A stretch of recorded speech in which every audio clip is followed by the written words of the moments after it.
It's January 2022, the height of the so-called Freedom Convoy. Thousands of people have traveled to Ottawa to protest against Canada's pandemic rules and vaccine mandates. The capital's been overrun by cars, trucks, thousands of people screaming and honking. Yep, there's even more honking in this story. A lesser-known figure stands on a platform near the Parliament building, holding a megaphone. Hello, everyone. I am Queen Romana of Canada. A massive crowd gathers around her. I am backed by the armed forces of the United States. There are no more elections, no more politicians, no more politics in the Kingdom of Canada. She holds a lighter under a Canadian flag, and it starts to burn. Her followers raise a new flag. It's purple and white with a sword through a maple leaf and the phrase, "God loves you," the flag of the Kingdom of Canada. New Canada 2.0. Hallelujah! By this point, Romana hadn't really hit the mainstream media. But now, news cameras and reporters are everywhere. And she's eager to show everyone that she's 100% serious. After Ottawa, they hit the road to spread their message across the country, only to end up in, of all places, the tiny town of Richmound, Saskatchewan. So who is Romana Didulo? What is she about? And how did she end up in Richmound? I'm Rachel Browne, and this is The Cult Queen of Canada from CBC's Uncover. Episode 2, all about Romana.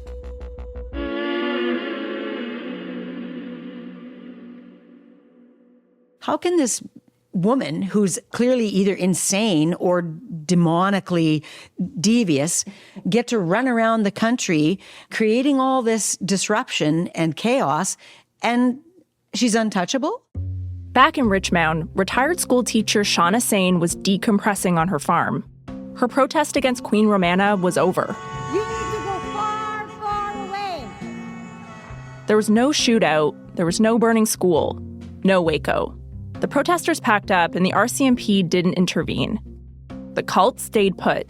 Richmound was once again stuck with its new neighbors. They can't take her in for questioning or can't accuse her of something? I just don't get that part. So now Shauna was on her own to defend her town. And rather than Waco, she was guarding against a more insidious worry, that Romana's group was putting down roots. Were they plotting a takeover like the Rajneeshis did in Antelope in the 1980s? In Netflix's Wild Wild Country, we saw how the Rajneeshi cult invaded this small town in Oregon. But their takeover didn't start with violence. Instead, the Rajneeshis did it slowly, strategically, by exploiting local bylaws and interfering with the town's election. Shauna was getting worried that Romana could be trying to take over Richmound, and she wanted to bring in backup. But, according to Shauna, the RCMP said they needed proof of Romana and her group breaking the law before they could take action.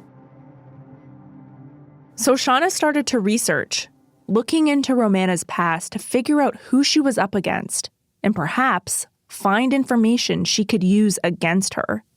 As I do my own digging, I find there's very little verifiable information about her younger years.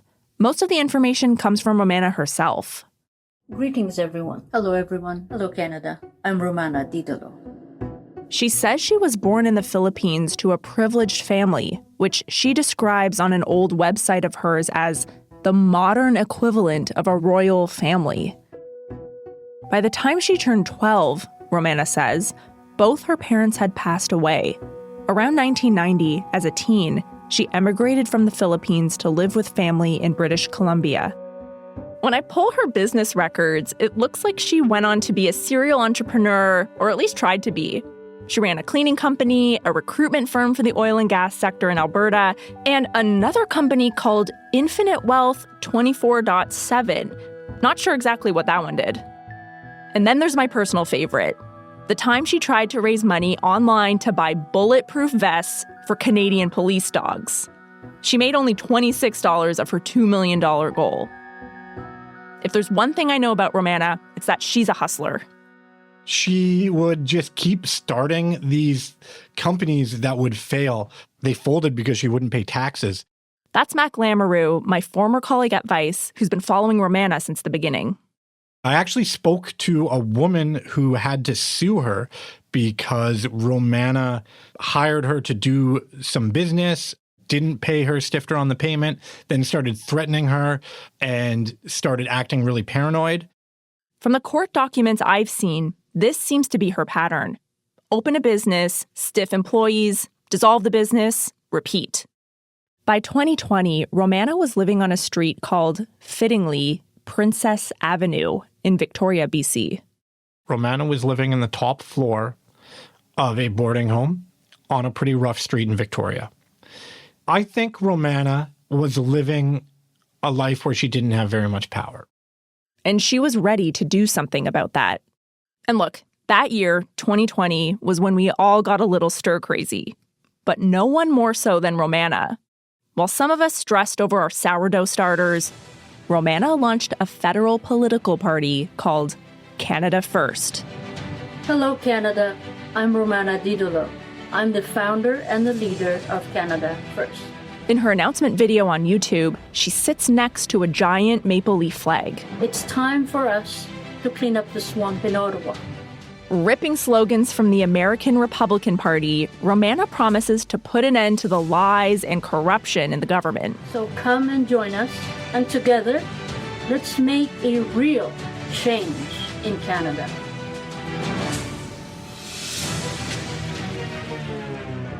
Canada First failed to take off. But then, she watched as QAnon exploded in popularity. Suddenly, questions about QAnon, as it's known, were being asked at the White House. Literally using the blood of children to fuel. I do believe Hillary Clinton and many others were a part of pedophilia, human trafficking. I absolutely believe that. Toward the end of 2020, the originator of QAnon, known as Q, suddenly went dark and stopped posting regular messages online.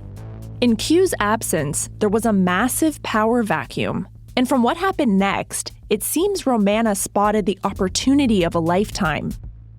Maybe she could steal the QAnon crown and the followers along with it. So Romana joined Telegram, an encrypted messaging app. Telegram is known for loose content restrictions, meaning it's the perfect place for conspiracy theorists like Romana to gather. And in 2021, Romana logs onto Telegram to make a major announcement.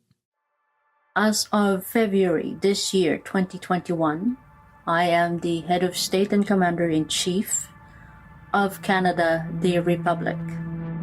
Romana quickly gained a large following, especially after several prominent QAnon influencers like Charlie Ward and Whiplash 347 allegedly confirmed Romana as one of their own. Just months into her reign, she hit 20,000 subscribers. Soon, Romana tells her followers that she's more than head of state. She is queen. I address you today as your commander-in-chief and queen. Okay, let me step in here quickly and point out the obvious. Nothing Romana is saying makes any sense. None of it is true. Canada does not have a commander-in-chief. We have a prime minister. And technically, Canada's head of state is whoever the king or queen of England is. Right now, it's King Charles. And now I'm just piling on here, but Canada is not a republic either. We're a constitutional monarchy. Of course, none of this matters to Romana as she goes around calling herself the queen. She has big plans for her kingdom, which she announces as royal decrees. In her daily live streams, she claims she's abolished all taxes, utility and credit card bills, and mortgage payments. I mean, this all sounds kind of great. And it makes sense that these promises appeal to people who are struggling with the rising cost of living. Many of Romana's followers are older, living off of retirement savings and fixed incomes. I'm surprised most of them know how to use Telegram. I'm actually quite impressed. That's Mac Lamoureux again. You know, there's like a lot of pensioners in her group. A lot of them are sweet people that are very, very deluded. They are extremely active. They are very subservient. Whenever she asks them to do something, they typically will. As Max says, many of Romana's followers do exactly as she decrees, and the results are disastrous. Dear HRM, I received a letter from the CRA today, a statement what I owed them income taxes. I've gotten several of these which I have ignored. Here are some examples of the barrage of actual messages Romana's followers sent her on Telegram, read by actors. I'm still getting tax notices, and a lien has been placed on my property. Is there anywhere I can go for assistance from the defunct Corporation of Canada? They write to her, begging. Queen Romana, my gas has been shut off and threatening to shut my power off as well. My medical device does not work without power. But no help ever comes. Moderators appear to delete many of these pleas from the Telegram channel. But still, more and more people follow her. From there, her rise is increasingly strange. She develops an elaborate mythology around herself. It's a lot, so brace yourself. She claims to be in touch with Donald Trump and Russian President Vladimir Putin, even saying that Putin gifted her a Rolex watch. This gentleman is presenting a gift from President Putin of Russia. And this watch has been signed by President Putin.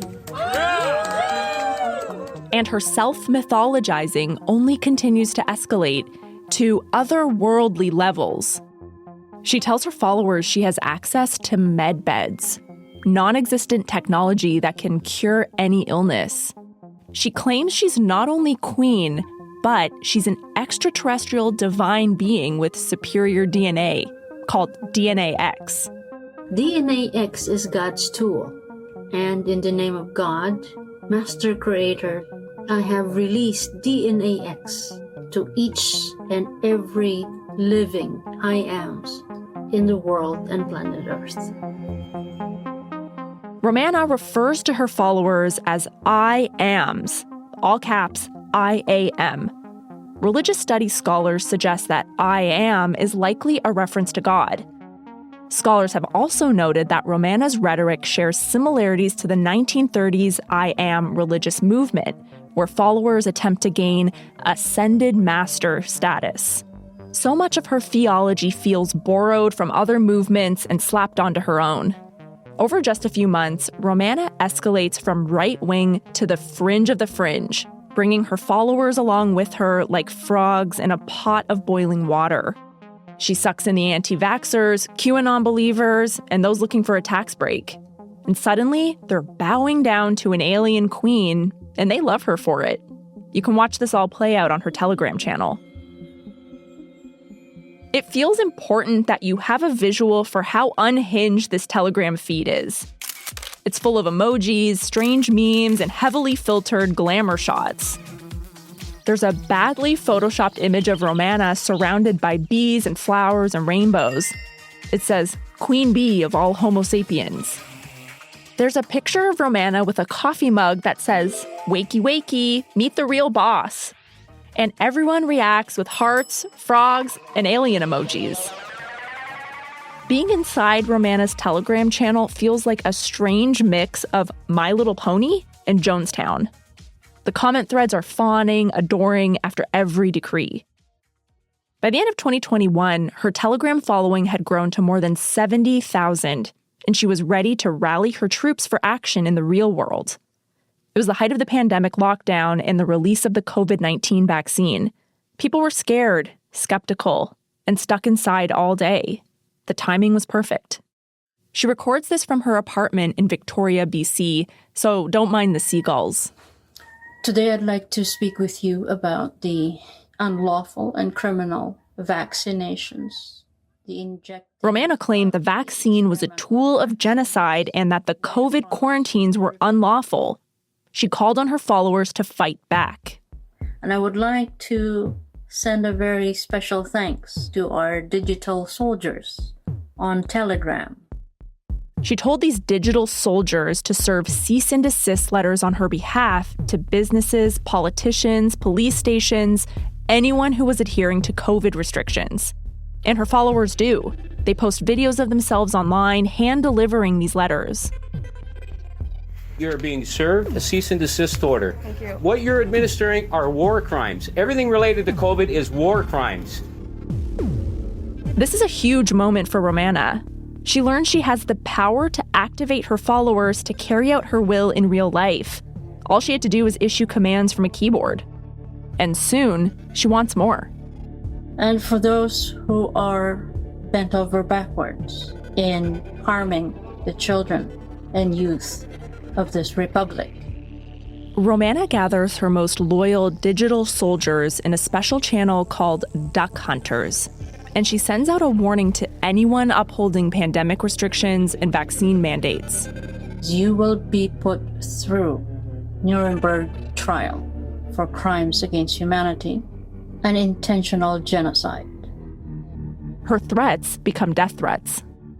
At the firing squad, you will receive not one, but 2 bullets on your forehead for each child that you have harmed as a result of injecting this experimental vaccine. She declares, duck hunting season in the Kingdom of Canada opens tomorrow. The followers respond. One shares images of a massive gun collection. A man in Quebec shares details of his daughter's school vaccine program to his fellow duck hunters. He writes, "Time to go hunting. Bang, bang."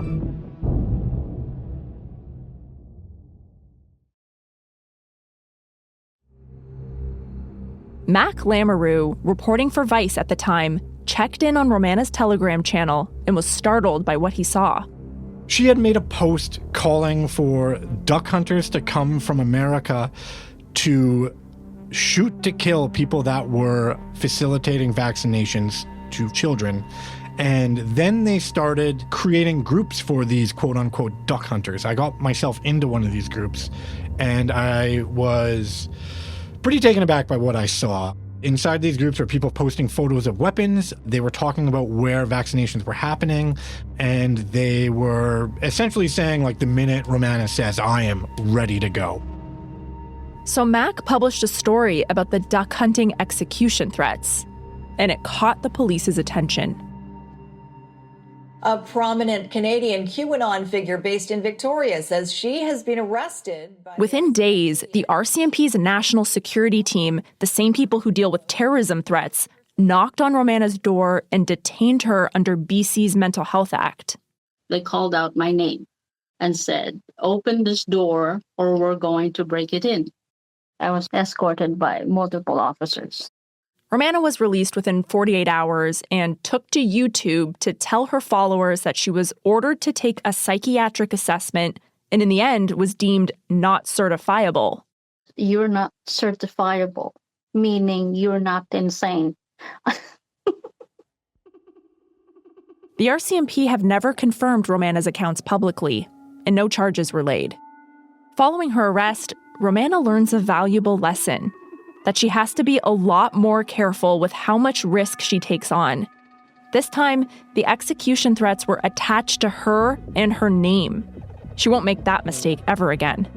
She toned it down. Her rhetoric became a lot less violent, but they became a lot more mobilized. Romana's group starts using code to talk about people they want executed, joking that they should be given a milkshake, meaning their last meal. Romana's emboldened by getting away scot-free, even boasting about it at an event with her followers. It seems she learns just how far her followers will go for her. To the RCMP who came to my humble office to take me to my yearly head of state psychiatric exam. Thank you very much for the escort. So she went from only posting videos to essentially trying to gather a weird militia to being arrested to then live streaming with her audience all within a week. Romana's arrest, if anything, only boosted her credibility and further fueled her mission. After all of this, the wild claims and threats of violence, I was feeling really confused. Why would anyone want to join this group? And then I found this. My heart, once I went down the rabbit hole, I guess, and knew about human trafficking, child trafficking, adrenochrome. This is a video posted online by a woman who we're going to call Julie. We're protecting her privacy because she left Romana's group in 2022. She posted this video after she left because she wanted the world to know about her experience. I was looking for some way to do something. I felt like knowing this and knowing what I know, how do I just sit home and have a nice comfy life myself and not do anything about it? Julie got drawn into Romana's orbit during the pandemic. She believed a lot of the same things as QAnon believers, like the idea that children were being harvested for adrenochrome, a hormone that's supposedly in their blood that is falsely believed to make the elites in society live longer. Julie thought that Romana and her followers were part of a positive movement aimed at community service. I want to help people. I believe that's what we need to get back to. I think I got involved really because it seemed like people were of good hearts, and the people that I saw involved really cared about other people, and that really drew me in. Julie's story challenged my assumptions about Romana's followers. She comes across as articulate and well-meaning. While I know that some of her beliefs are not rooted in reality, it's clear Julie came to Romana's group with a desire to do good in the world. That was the purpose for me. I wanted to get out there and reach more people and wake people up to what's going on. She started by donating to Romana's cause from home. In 2022, Romana announces that she's taking her show on the road, starting a mobile government. They'll travel around in RVs and meet Romana's loyal subjects in person. But they need to raise money first, and Julie is happy to help. Romana says her followers raised $25,000 in just 35 minutes to support her convoy. Who knows if this is actually true, but at this time, they appeared to be raising huge amounts of money. Romana saw just how willing her followers were to open their wallets. Romana launches the tour from Victoria, BC, with a few close followers who will travel around with her. A big crowd of supporters joins to see them all off. RV1, RV2, and we have RV3 here. Leading the pack of RVs is Romana's very own, which she dubs QR1. It's emblazoned with a giant portrait of her face and her purple and white flag. On the road, Romana blasts her favorite song the whole time, the 1978 song Rasputin by German Eurodisco band Boney M. Her followers are forced to listen to it non-stop on a loop. Videos from the road show Romana dancing around to the song. She posts a lot of videos of herself dancing. They head to the Freedom Trucker convoy in Ottawa. They're there to join the protest against vaccine mandates. And here, Romana makes her mark by burning the Canadian flag on Parliament Hill. After the drama of Ottawa, Romana and her inner circle hit the road again on a royal tour across the country. The convoy was made up of Romana, her followers, and her two beloved dogs, labs named Comet and Princess. She calls them the royal puppies. Welcome all IAMs in the Kingdom of Canada and around the world. Romana and her followers start live streaming daily for hours on Telegram and YouTube. They drone on and on with cheesy graphics. Think the low-res clip art of early 2000s. And they can never seem to get their tech set up properly. Someone that has their microphone on will just have the admin. Her Excellency Deborah and Her Excellency Julia's microphone is on. Okay, we seem to be having issues with the transmission. They call their broadcasts QRTRV News. Queen Romana Tell Real Vision News. Sometimes Romana addresses her followers directly, and sometimes she gets her right-hand woman, Darlene Ondi, to read out her numerous decrees. On their broadcasts, they ask for followers to donate money to keep the mobile government afloat. So where can these contributions be sent? Contributions can also be forwarded through Wise. They want donations e-transferred, and the emails are always attached to Romana's followers and never herself, so there's never any paper trail leading to her. They even created a theme song for their broadcasts based on Romana's favorite song, though in this cover version, all the lyrics are all about her. The song goes, "Rah rah Romana, patroness of humankind, her healing love and hugs activate. Our chief commander and head of state." Queen Romana, over and out.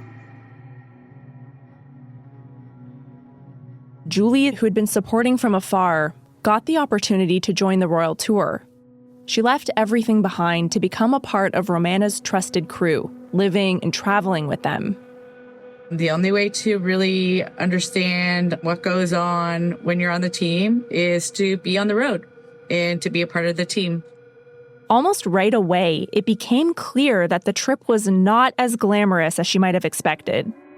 We went a long time sometimes without the opportunity to have showers. We weren't eating properly. Like sometimes we'd drive into the night and there'd be no food. We'd be eating chips and junk food.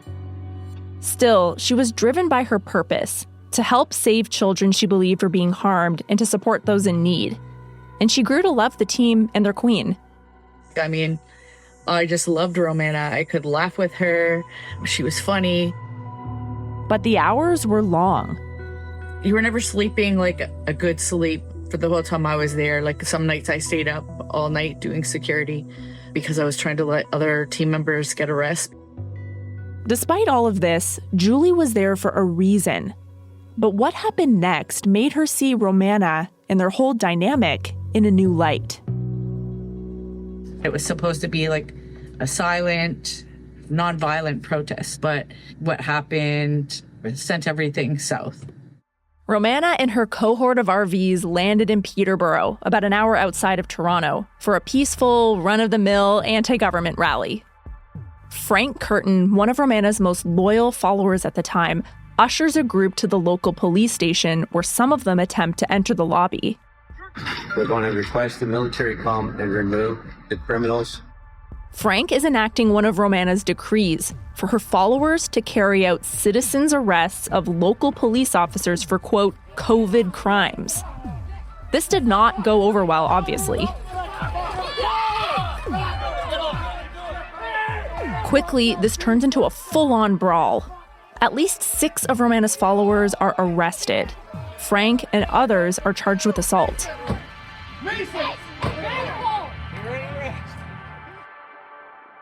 But Romana stays out of the fray and inside her RV.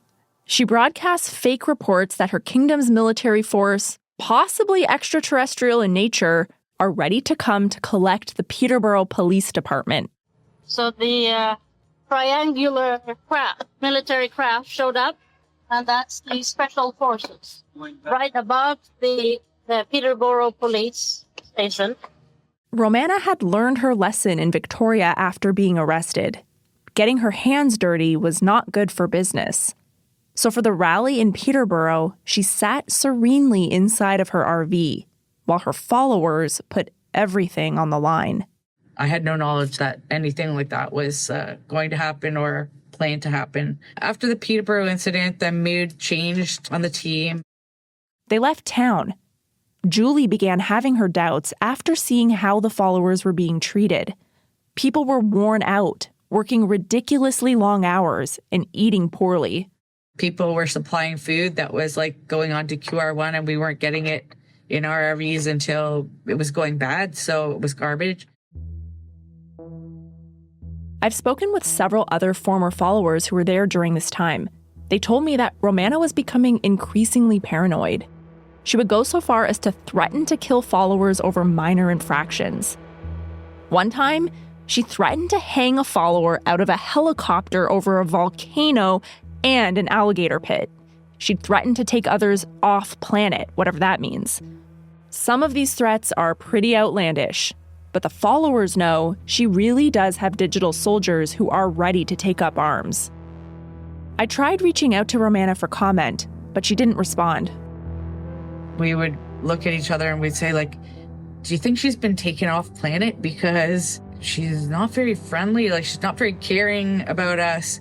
And maybe like we're supposed to be picking this up. Maybe it's a test that she's gone and we still haven't even noticed. This isn't so weird when you consider that Romana was often telling them that world leaders like Canada's Prime Minister at the time, Justin Trudeau, had been replaced by actors. If we approach her and go, okay, we got you, you're a clone, you're not the real Romana, that would be a problem too. So it was like a head trip going on with us. But despite all this, Julie stayed. The group headed to the East Coast, where she saw more red flags. They arrived in Nova Scotia shortly after the area had been devastated by Hurricane Fiona. Romana immediately made enemies there by making false claims online that the storm was all a big hoax. So I really struggled with it because even in Cape Breton, I could see why people were angry when you're saying that nothing happened and their house is blown down. So after Nova Scotia, Julie decided to leave. She'd had enough. And with that, she says she was immediately banned from Romana's Telegram and social media channels. It was like a narcissistic relationship when I look back on it. Down a few members, Romana's convoy kept moving. They tried the West Coast, they tried the East Coast, but they were running out of places to go. They looked at the map and saw the wide open prairies. In the early fall of 2023, Romana's RVs pulled into Kamsack, Saskatchewan, a town right at the Manitoba border. Locals and members of the Cote First Nation took notice. They began protesting their arrival, shouting at them, and filming the confrontations with their phones. Wherever you came from, get out of here! Romana and her followers were run right out of Kamsack within a day.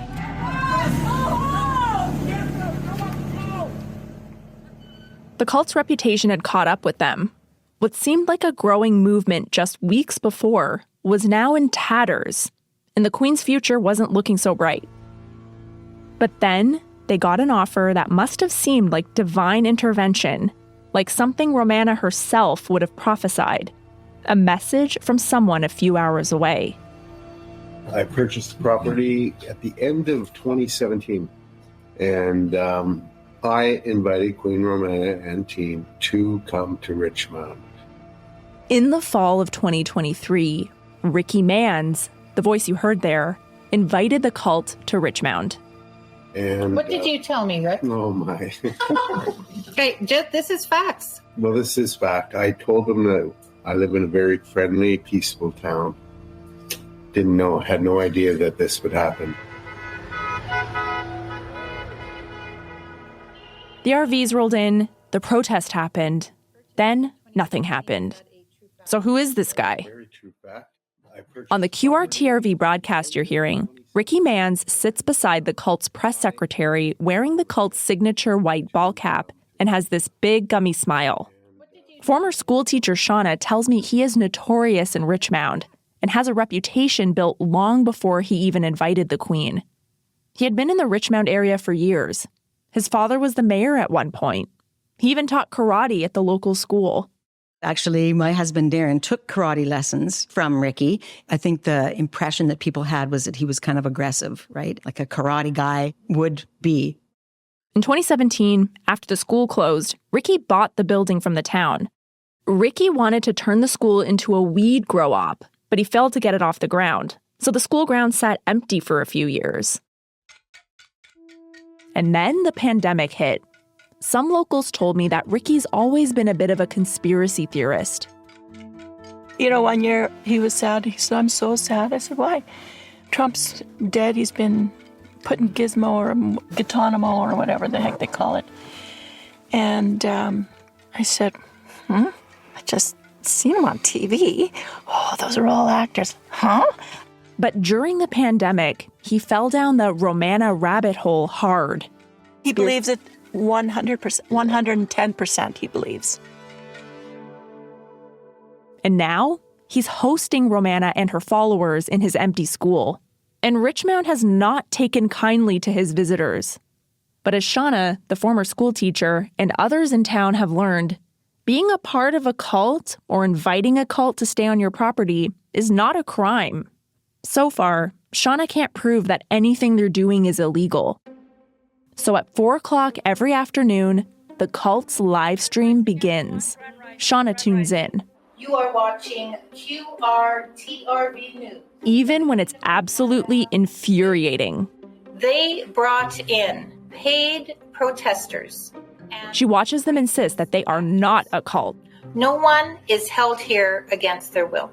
And we'll speak. She even clocks Melinda, the troublesome Richmound local from the protest, making an appearance on the show. Here she is complaining about the town. This is just so corrupt. Not the Richmound I've known. Shauna continues watching the live streams like a hawk. She knows what the cult has been getting up to elsewhere. The brawl with the cops in Peterborough, the flag burning on Parliament Hill, and the execution decrees. Now, she's waiting to catch them doing something wrong on camera. Then, on November 5th, she spots it. It's a special broadcast for Romana's birthday, or as she calls it, her Earth Day. We love you so much, Queen Romana. Sorry, I got a little emotional there. The whole cult is there in attendance, including the royal puppies. Romana herself narrates as she films the sparsely decorated gym, and we see the followers dancing in a conga line. It's at once sad and eerie. It was quite a party for a queen. And taking part in the dance segments. Romana's camera pans further around the room. Shauna watches intently, and that's when she sees it. The thing that she hopes will get them kicked out of the school. Like most things in this story, it's unexpected and a little odd. It's not a smoking gun. It's not a dead body. It's a big, bright red, glowing propane space heater. Next time on The Cult Queen of Canada. All their motorhomes were out of the fencing, and it's like, oh my gosh, they're on the move. We have no idea where she's gone. The entire entourage is gone. Vanished. Canada's QAnon queen leaves village, but she hasn't gone far.